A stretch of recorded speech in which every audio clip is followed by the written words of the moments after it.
अगर आप किसी ऐसे इंसान से मिले जिसे देखकर आपको लगता है कि वो आपके लिए परफेक्ट है और थोड़े दिनों में आपका मैरिज है, तो आप क्या करोगे? हेलो फ्रेंड्स, आज की हमारी मूवी द इंटीमेट इसी स्टोरी लाइन पर बेस्ड है। वीडियो स्टार्ट करने से पहले मैं आप सबसे रिक्वेस्ट करना चाहता हूँ, आपको वीडियो अच्छा लगता है तो प्लीज इस वीडियो को लाइक कर दीजिएगा, कमेंट भी कर दीजिए, इस चैनल को बहुत सपोर्ट मिलता है। अब बिना किसी देरी के एक्सप्लेनेशन स्टार्ट करते हैं। इस मूवी में किसी भी कैरेक्टर्स के नाम उन्होंने नहीं दिए हुए, हम इनका नाम के और क्रीम रखेंगे। मूवी स्टार्ट होती है और हमारी मेन कैरेक्टर जो है क्रीम, वो एक वेडिंग ड्रेस ट्राई कर रही है। अब थोड़े ही दिनों में उसकी शादी होने वाली है। वो एक दिन अपने बिल्डिंग की लिफ्ट में थी।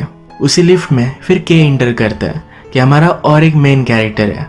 के पास एक कंटेनर है जहाँ पर उसने सब उसका सामान रखा हुआ है। क्रीम नोटिस करती है कि वो अफ्रीका जाने वाला है। वो देख रही थी तो के कहता है कि ज़ैनिबार है। उस जगह का उसने नाम लिया। कहता है मुझे लगा कि तुम इंटरेस्टेड हो। क्रीम कहती कि ऐसा कुछ भी नहीं है। एक दूसरे को फर्स्ट टाइम देखते हुए ही इन दोनों में बहुत ही स्ट्रांग अट्रैक्शन है। कि क्रीम से कहता है कि हमारी लिफ्ट नीचे जाने तक अगर लिफ्ट में कोई भी नहीं आया तो तुम्हें मैं ड्रिंक के लिए लेकर जाऊंगा। क्रीम पूछती कि ऐसा क्यों? कहता है कि क्या तुम्हें बताना पड़ेगा? वो उससे फ्लर्ट कर रहा था। लिफ्ट नीचे आ गई, फिर भी इनके लिफ्ट में कोई भी नहीं आया, पर क्रीम वहां से चली गई। इसके बाद थोड़ी देर में अपने काम के लिए क्रीम एक जगह पर आती है। इसी के पैरेलल में उसी जगह पर हम के को भी देख सकते हैं। के की कंस्ट्रक्शन की जॉब थी, उसका अब जॉब चला जा चुका है तो उसे अफ्रीका जाना पड़ेगा। इस सीन में हम देखते हैं कि के का कोवर्कर उसके पास बात करने के लिए आता है। कहता है कि अगर तुम अपने बॉस की बात मान लेते तो एक कंपनी अभी भी सही रहती। जिस तरह से बिजनेस में बेंट होना चाहिए उस तरीके से के नहीं होता। उसकी वजह से उसकी कंपनी डूब गई, पर सारे एम्प्लॉयज के पैसे उसने खुद से दिए हैं। ये एम्प्लॉय इसके लिए थैंकफुल था। यहाँ पर बात कर रहे थे तभी के नीचे क्रीम को नोटिस करता है। वो एक एड्रेस ढूंढ रही थी तो उसे हेल्प कर देता है। उसे देखकर वो बहुत ही सरप्राइज्ड है। उसे मजाक में कहता है हमें मिले बहुत दिन हो चुके, कैसी हो तुम? क्रीम उसे इग्नोर कर देती है और वहां से आगे जाती है। वो एक्चुअल में एक ज्वेलरी डिजाइनर है। वहां पर वो डिलीवरी करने के लिए आई हुई थी। वो फिर वॉशरूम गई और अपने फियांसे को कॉल लगाती है। उसे बोर हो रहा था तो फियांसे से कहती है कि मुझे तुम लंच पर मिल सकते हो। उसका फियांसे उसे मना कर देता है। वैसे भी ये दोनों आज एक बिजनेस मीटिंग के लिए मिलने ही वाले हैं। क्रीम फिर आसपास की जगह देख रही थी तो एक लाइब्रेरी में वो आई। वो बुक्स देख रही थी, पर अचानक से के ने उसके पास आकर उसे सरप्राइज कर दिया। वो घबरा गई और उसी वजह से उसे एक पेपर कटाया। के फिर उसे सॉरी कहता है, जल्दी से जाकर उसके लिए एक बैंडेज लेकर आता है। क्रीम अभी भी उससे कोई भी बात नहीं कर रही। उसे अलग अलग बहुत सारे क्वेश्चन पूछता है। क्या तुम यहाँ वर्क करती हो? तुम आज क्या करना चाहती हो? उससे कहता है मेरे साथ तुम टाइम स्पेंड करो। क्रीम पूछती है मैं ऐसा क्यों करूँगी? वो कहता है कि तुम बोर लग रही हो। वो उसका नाम पूछता है तो कहती है कि मेरा नाम एक लड़की है। वो कैसे उसका नाम पूछती है तो के भी कहता है कि मेरा नाम एक लड़का है। ये फिर चलते चलते एक मूवीज और गेम्स के शॉप में आए। यहाँ पर जब मूवीज के बारे में बात करते हैं तो इनमें एक अच्छी बॉन्डिंग होती है। क्रीम को स्केरी मूवीज पसंद नहीं है। ये कहता है कि रियलिटी इस स्केरी मूवी से भी स्केरियर होती है। ये दोनों फिर डिसाइड करते हैं उन्हें हॉरर मूवी देखनी है। यहीं पर इस शॉप में प्राइवेट मूवी स्क्रीनिंग के लिए स्टूडियो था जहाँ पर ये मूवी देखते हैं। मूवी देखते देखते के डर जाता है तो क्रीम का हाथ पकड़ लेता है। इस पर वो बहुत हंसती है। मूवी देखने के बाद ये बाहर आए। ये क्रीम से कहता है कि आज मेरा कोरिया में लास्ट डे है, शायद तुम लास्ट पर्सन हो जिससे मैं मिलने वाला हूँ। ये खिड़की से व्यू देख रहे थे तो के क्रीम के बहुत ही पास आ गया। इसे वो किस कर लेता है। इसके बाद ये दोनों इंटीमेट हो जाते हैं। के जब वॉशरूम गया उतने ही टाइम में क्रीम वहां से चली गई। वो अपनी कार में कुछ चीजों के बारे में सोचती है और फिर से वापस आ जाती है। के उसे पूछता है तुम चली क्यों गई थी? क्रीम कहती है ऐसा कुछ भी नहीं था। इसके बाद ये दोनों कैफे में आए। क्रीम ने कैसे कहा कि आज से शाम 6 बजे से पहले घर जाना पड़ेगा। के उससे पूछता है तब तक हमें क्या करना चाहिए? के कहता है कि मेरे साथ अलग अलग चीजें ट्राई करो, हम जरा मजे करेंगे। के फिर क्रीम को एक छोटे से रोलर कोस्टर में लेकर आया। जब वो मिड एयर थी तो वैसे ही छोड़कर आगे चला जाता है। क्रीम बहुत ही डर गई थी। नीचे आकर उसे बहुत मारती है। इन दोनों को इससे बहुत मजा आया। चलते चलते क्रीम के फीट दुखने लग गए थे। के उसे मसाज देता है। क्रीम उसे पूछती है तुमने मुझे ड्रीम्स के लिए क्यों इनवाइट किया था? ये कहता है तुम्हारे फीट बहुत ही ब्यूटीफुल हैं, इसे मुझे मसाज देना था। ये चीज़ी डायलॉग सुनकर क्रीम उसे कहती है, मुझे पता था कि तुम ऐसा ही कुछ कहोगे। इस पर बहुत हंसते हैं। के ने फिर से क्रीम को पकड़ लिया। क्रीम कहती है कि हमें कोई देख लेगा। ये कहता है कि मुझे कोई फर्क नहीं पड़ता। इसके बाद अब क्रीम का जाने का टाइम हो चुका है कि उसे लिफ्ट दे रहा था। क्रीम को एक कॉल आया जिसे वो इग्नोर कर दिया। इससे ज़रा वो नर्वस हो गई थी क्योंकि ये कॉल उसका फियांसे का था कि क्रीम को गाड़ी के कंपार्टमेंट से सिगरेट निकालने के लिए कहता है। क्रीम जब निकाल रही थी तो वहाँ एक लड़की की फोटो है। वो उससे पूछती है कि लड़की कौन है। क्रीम कहता है कि कोई भी नहीं। वो उसके बारे में बात नहीं करना चाहता। क्रीम बार बार पूछती है, फिर इस पर वो चिढ़ गया था। क्रीम को जहाँ जाना था के ने उसे वहाँ ड्रॉप कर दिया। कहता है मैं तुम्हारे लिए यही वेट करूँगा, अगर तुम चाहो तो ये रात हम साथ बिता सकते हैं।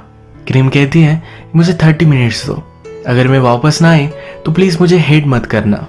आज क्रीम का उसके फियांसे के साथ एक बिजनेस का डिनर था। वहाँ रेस्टोरेंट तक वो पहुंची पर उसे अंदर नहीं जाना था। वो फिर से केक के पास आ जाती है। ये दोनों एक पार्क में थे। के एक ब्यूटीफुल सा सॉन्ग सुन रहा था तो ये सॉन्ग वो क्रीम को सुनाता है। कहता है कि आज रात मुझे लगता है कि मैं यही सोऊंगा। ये मेरी यहाँ एक लास्ट रात है तो मुझे आसमान के नीचे सोना है। क्रीम फिर के साथ शॉपिंग करने के लिए आई। वहाँ पर अलग अलग आउटफिट वो ट्राई करती है। केक को बहुत बोर होता है। फाइनली वो एक आउटफिट चूज करती है, अपने खुद के कपड़े स्टोर में रख देती है और वही आउटफिट पहनकर वहाँ से भाग जाती है। इसके बाद ये दोनों एक गेमिंग पार्लर में आए। यहाँ पर उन्होंने इतना शोर शराबा मचाया कि सब लोग डिस्टर्ब हो रहे थे, लेकिन इससे कुछ भी फर्क नहीं पड़ने वाला था। ये दोनों बाहर घूम रहे थे तभी अचानक से बारिश आ गई। इन दोनों को फिर से इंटीमेट होना था तो एक होटल में आकर वो इंटीमेट हो जाते हैं। इसके बाद ये डिनर करने के लिए बाहर आए। यहाँ पर क्रीम फिर से पूछती है जिस लड़की की तुम्हारे पास फोटो है वो कौन है। यह कहता है वो मेरे साथ काम करती थी, 3 साल तक हम रिलेशनशिप में थे। मैं उससे शादी ही करने वाला था पर मेरे फ्रेंड के साथ ही वो इंटीमेट हो गई। घटिया चीज़ ये है किसी और के साथ उसने शादी की। के बहुत ही हार्ट ब्रोकन है, इसलिए हमेशा उसकी फ़ोटो वहाँ रखता है। वो कहता है हम दोनों में जो था, अगर वो प्यार था तो ये बहुत ही घटिया था। क्रीम उससे पूछती है तुम अभी भी उसकी फ़ोटो क्यों रखते हो। ये कहता है कि हम लोगों को बहुत ही जल्दी भूल जाते हैं, मुझे कभी भी उसे भूलना नहीं है। के कहता है कि अब मैं तुमसे क्वेश्चन पूछूंगा। तो वो पूछता है कि अगर तुम्हारे लिए एक परफेक्ट पार्टनर तुम्हारी शादी से पहले तुम्हें मिले तो तुम क्या करोगी। क्रीम कहती है कि मैं उसे बहुत मारूंगी, इग्नोर कर कर वहाँ से चली जाऊंगी। वो कैसे पूछती है कि अगर तुम्हारे साथ ऐसा हुआ तो तुम क्या करोगे। क्या कहता है कि मैं उससे पूछूंगा कि हमारी लिफ्ट नीचे नहीं जाती तब तक अगर कोई भी लिफ्ट में नहीं आया तो मैं तुम्हें ड्रिंक के लिए बाहर लेकर जाऊंगा। ये वही चीज़ है जो के ने फर्स्ट टाइम क्रीम से पूछी थी। क्रीम को 10 बजे फिर से घर जाना था। ये दोनों बाहर आए और क्रीम उससे पूछती है क्या मैं तुम्हें पंच कर सकती हूँ। यानी कि क्रीम को लगता है कि के उसके लिए परफेक्ट है। ये उसे पंच करती है और के उसे गले लगा लेता है। क्रीम कहती है हम दोनों में कोई भी अटैचमेंट नहीं हो सकती, हम दोनों ने एक दूसरे को प्रॉमिस किया था। वो फिर वहाँ से चली जाती है। जहाँ पर वो वेट कर रही थी वहाँ के भी उसके साथ वेट करता है। क्रीम का फिर फियांसे आया और उसके साथ वो गाड़ी में आगे चली गई। क्रीम और उसका फियांसे ये 7 साल से एक साथ है। वो उससे पूछता है कि तुम उसे डिनर के लिए मिलने वाली थी, तुम आई क्यों नहीं। अब हमारी शादी होने वाली है तो शायद तुम्हें टेंशन आ रहा है। ये सब कुछ चीज़ें मैं समझ सकता हूँ। क्रीम और उसके फियांसे ट्रैफिक में थे तो के भी उनका पीछा करता है। क्रीम अपने फियांसे से पूछती है कि अगर हमने शादी कैंसिल कर दी तो क्या होगा। इस पर फियांसे कहता है कि मुझे गुस्सा मत दिलाओ। ये दोनों फिर एक कैफे में आ गए। फियांसे कहता है मैरिज एक कुछ बड़ी बात नहीं है, इसे तुम ज़्यादा सीरियसली मत लो। क्रीम पूछती है या तुम मुझसे बोर नहीं हो गए। वो कहता है सब लड़कियां 7 साल के बाद एक जैसी बन जाती है, मुझे शादी करनी है तो मैं तुमसे ही करूँगा। और प्यार क्या होता है, प्यार भी तो यही है। ये दोनों बात कर रहे थे तो इसी रेस्टोरेंट में फिर से के आ गया। वो अपने फियांसे से कहती है क्या तुम्हें पता है कि मैं दिन भर किसके साथ थी। वो के की तरफ पॉइंट करती है। वो फिर के पास आए, उसके मुंह पर उसने पानी मारा। ये सब तमाशा देखकर फियांसे वहां से चला जाता है। कि क्रीम के पास आकर कहता है कि यह बहुत ही इम्पल्सिव था। वो कहती है हमारे बीच डील थी, तुम्हें मुझे छोड़ देना चाहिए था, उसका मूड सही नहीं था। तो कहती है मुझे चीयर अप करने के लिए कहीं लेकर चलो। ये दोनों फिर एक क्लब में आए। क्रीम को उसके फियांसे का कॉल आता है। कहता है कि मैं सबको समझ सकता हूँ, तुम्हें भी कभी कभी फीलिंग की ज़रूरत है, तुम आज रात उसके साथ जो भी करो, इससे मुझे कुछ भी फर्क नहीं पड़ता। कल से हमारी जो रिलेशनशिप थी यही हम कंटिन्यू करेंगे। ये फियांसे भी उसी क्लब में था कि और ये फियांसे एक दूसरे के आमने सामने आए। ये फियांसे कहता है क्रीम का अच्छे से ख्याल रखना, वो सिर्फ तुम्हें यूज कर रही है, ज्यादा अपने होप्स मत बढ़ाओ। इसके बाद के क्रीम के पास आया। जब ये दोनों इंटीमेट हो रहे थे तो क्रीम अपने फियांसे को कॉल लगाती है, उसे जेलस फील कराने के लिए सब आवाज सुना रही थी। इससे के बहुत ही चिढ़ जाता है, कहता है मुझे तुम समझती क्या हो, या जब मेरे साथ थी तो उसी को इमेजिन कर रही थी। इस पर इन दोनों का झगड़ा हो गया। ये दोनों इस क्लब से चले गए और फिर से एक पार्क में मिले। क्रीम कैसे कहती है तुम एक बहुत ही घटिया आदमी हो, तुम कल जाने वाले हो। हर आदमी कहता है कि उसे मजे करने हैं, और जब रिस्पॉन्सिबिलिटीज की बारी आती है तो कोई भी रेडी नहीं होता। वो हर्ट हो रही थी तो के उसे गले लगा लेता है। यहाँ पर ही एक बेंच पर वो हैंग आउट कर रहे थे। के ने एक मार्कर लिया, क्रीम को इस बेंच पर अपना हाथ रखने के लिए कहता है। उसका हाथ वो यहाँ ड्रॉ करता है। क्रीम पूछती कि ये क्या है। वो कहता है कि जब भी मुझे तुम्हारी याद आएगी तो यहाँ इस स्पॉट पर मैं आ जाऊंगा। यहाँ इसी पार्क में एक स्टैचू था। कुछ फूल लेकर इस स्टैचू के सामने खड़े होते हैं। जिस तरह से वेडिंग वॉज लिए जाते हैं, इसमें कमिटमेंट तो करते हैं पर हर क्वेश्चन के बाद नो कहते हैं, यानी कि क्या आप पूरी जिंदगी एक दूसरे के साथ बिताएंगे, इस पर ये दोनों ना कहते हैं। इसके बाद ये दोनों सी के पास आए। यहाँ पर क्रीम कैसे कहती है जब भी आप किसी से प्यार करते हो तो हमेशा कपल की तरह ही रहना चाहिए, ये प्यार खत्म हो जाने से पहले एक दूसरे की लाइफ से चले जाना चाहिए। इसके बाद ये दोनों एक वाइन शॉप में आए। कि शॉप ओनर से कहता है कि आज ही हमारी शादी हुई है, मेरे पास कोई भी पैसे नहीं है, तो क्या तुम मुझे वाइन गिफ्ट कर सकती हो। कि हमेशा बहुत ही चार्मिंग होता है तो इसलिए ये ओनर उसे एक गिफ्ट कर देती है।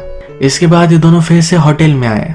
केक को अब जाना पड़ेगा तो क्रीम उसे शेविंग करने में हेल्प करती है। कि यही शेविंग क्रीम के शोल्डर पर लगाता है। वहां पर एंजल लिखता है।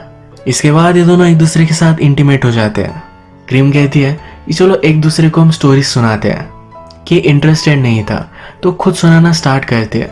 वो कहती है कि जब मैं छोटी थी तो हम सब क्लासमेट्स के पास कोई भी शार्पनर नहीं था। एक लड़की के पास था तो हमेशा उसकी पेंसिल बहुत ही शार्प रहती थी। मेरी मदर कभी भी मुझे शार्प पेंसिल नहीं देती थी, थोड़ी सी ब्लंट रखती थी। एक दिन मैंने मेरी पेंसिल को बहुत ही शार्प किया था। मैंने जब उससे राइट किया तो जल्दी से टूट गई थी। तब मुझे पता चला कि मेरे पास हमेशा जो ब्लंट पेंसिल रहती थी वो लाइफ लॉन्ग है। ये जो कन्वर्सेशन है, यहाँ पर क्रीम अपने फियांसे और केक को कंपेयर कर रही थी। उसका फियांसे उसके लिए लाइफ लॉन्ग कमिटमेंट है। केक के साथ उसकी रिलेशनशिप एक शार्प पेंसिल की तरह है जो कभी भी टूट सकती है। अब सुबह हो गई तो एक जगह पर ब्रेकफास्ट करने के लिए आए। क्रीम को पीने के लिए थोड़ा सा वार्म वाटर चाहिए था। कि उससे पूछता है कि हम दोनों क्यों नहीं डेट कर सकते, तुम्हें जो भी चाहिए वो हम कर सकते हैं। क्रीम कहती है कि हम आज ही मिले और बहुत बार एक दूसरे के साथ इंटीमेट हो गए, और हमने कंटिन्यू किया तो कितना कंटिन्यू कर सकते हैं, 1 मंथ, 2 मंथ, 6 मंथ। इसके बाद हम एक दूसरे से बोर हो जाएंगे। मुझे अभी अभी वार्म वाटर चाहिए था पर तुम उठे भी नहीं। अगर तुम मेरे लिए केयर करते तो तुम्हारे साथ मैं डेट पर आ सकती थी। ये दोनों एक दूसरे से पूछते हैं कि क्या तुम खुश हो, पर ये दोनों खुश नहीं हैं। इसके बाद क्रीम ने केक को एक ब्रेसलेट दिया जो बहुत ही टाइट बांधती है कि उसकी हमेशा याद रखे, इसलिए उसने वो दिया था। के कहता है कि तुम इसे कितना भी टाइट बांध लो, कभी ना कभी ये टूटने वाला ही है। क्रीम कहती है तुम मेरी एक अच्छी मेमोरी हो, मैं इसी तरीके से तुम्हें याद रखना चाहती हूँ। इसके बाद उसने कैब की और वहां से वो चली गई। इसके बाद कुछ टाइम गुजर चुका है। जिस पार्क में के और क्रीम मिले थे उसी पार्क में उसकी शादी हो रही है। वो फिर से उसी बेंच पर आती है जहां पर के ने उसका हैंड ड्रॉ किया था। क्रीम का हैंड ड्रॉ करने के बाद के ने अपना हाथ भी ड्रॉ किया था। ये देखकर वो अपनी लाइफ से मूव ऑन करती है। इसी तरीके से मूवी एंड हो जाती है।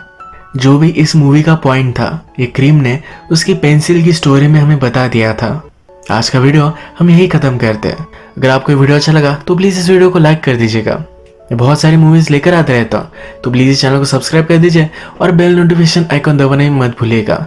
फिर से मिलेंगे और एक नई मूवी के साथ, तब तक के लिए थैंक यू और आप अपने आप का ख्याल रखिए।